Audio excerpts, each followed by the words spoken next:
Fisherman catches fish with wings, then finds out what it really is. But before we start, smash the like button and make sure to subscribe if you haven't, and hit that notification bell so that you won't miss any new stories. Travis Cole had fished the muddy rivers of Mato Grosso his whole life. He'd seen plenty of odd catches over the years: crooked catfish, half-blind piranhas, even a freshwater eel that bit through his glove once. But this one was different. The moment the line pulled, it felt like he'd hooked something ancient. Heavy, erratic, but smooth. He braced his boots on the edge of the boat, fighting the line with both hands. The sun had just risen, and mist curled off the green water like steam from a kettle. His old aluminum skiff creaked as he shifted weight. Then its surface hit a flash of orange and ivory with wings, actual wings. He froze, staring. Not flippers, not fins. Wings then, veined like the folds of a paper fan.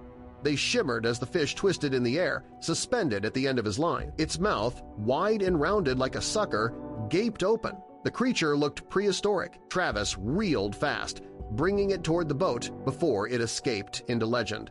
Lifting it aboard, he gasped. The fish clung to the bait like it didn't want to let go. Its underbelly was soft, smooth, almost rubbery. Fins spread like glider wings. Small bristles ran along its cheeks and spine, waving slightly in the breeze.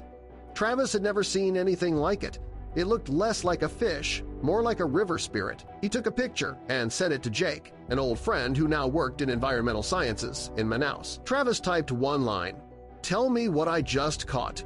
He placed the creature in his cooler, filled it with water, and waited. It just floated there, not struggling, just breathing, as if it were waiting too. Jake called 15 minutes later, voice scratchy from poor reception. "Travis, where exactly are you right now?" Travis gave him coordinates. "You didn't toss it back?" Jake asked. "No," Travis replied. "It's in the cooler, still alive." There was a pause, then Jake said, "You may have found a variant of Pterygoplactus. It's an armored catfish, but this is different." "Different how?" Travis asked. Jake explained that this type of catfish was invasive in many parts of South America, but never seen with that kind of fin extension. "We've seen enlarged pectorals," he said, "but nothing this dramatic. Bring it in. We need to look at it closer." Travis agreed. He wasn't letting this go unexplored. Back at the dock, a few locals crowded around his boat. An old man pointed and murmured, "Peixe demonio," demon fish. Another said, "Peixe morcego," batfish. Travis just shook his head. "She's just strange," he said, "not evil." He gently transferred the fish into a portable tank, made sure it could breathe, and set off toward the lab upriver. Jake was waiting with a team, white coats and gloves already on. They gawked at the fish as Travis pulled the lid from the tank. "Whoa!" someone said under their breath. The creature had latched to the glass wall, sucker, mouth working rhythmically. The wings, now still, spread faintly like draped fabric underwater. "We need samples," Jake said. Over the next few hours, they examined everything: fins, mouth, bristles, skin texture, and behavior. Its DNA came back as mostly Pterygoplactes, but with strange anomalies in fin development genes. "These fins aren't ornamental," Jake said. "They're muscular. They're used for propulsion and lift-like underwater gliding. It's adapted to murkier water, low oxygen, fast escape." That night, Travis sat alone in the lab beside the tank. The fish had moved to the corner nearest his chair and stayed there, unmoving, just pulsing gently with breath. Travis didn't speak. He didn't need to. Something about the fish's stillness mirrored his own, both of them, drifting in a world not quite built for them. The next morning, Jake brought results. It's a mutation maybe accelerated by agricultural runoff or temperature swings. But this isn't just a one-off deformity, this is directional, evolution, controlled. Travis looked at him. "You saying it's the next step?" Jake shrugged. "I'm saying nature's experimenting faster than we are." The fish blinked slowly, unaware it was part of a discovery. Jake made calls universities, conservationists, even a journalist. Travis wasn't thrilled. "I don't want it becoming a freak show," he said. Jake agreed to delay any announcements. "We'll catalog it, observe for 3 more days, then release if all's well." Travis nodded, but deep down, he already knew. The fish didn't belong in a tank, no matter how unique. The 3rd day came. Travis returned early, before sunrise.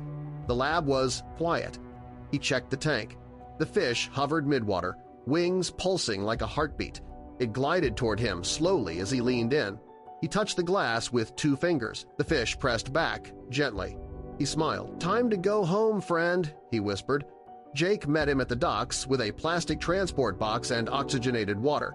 The release site was the same bend in the river where Travis had caught it. They lowered the box into the water. Travis tilted it slowly, careful not to shock the fish.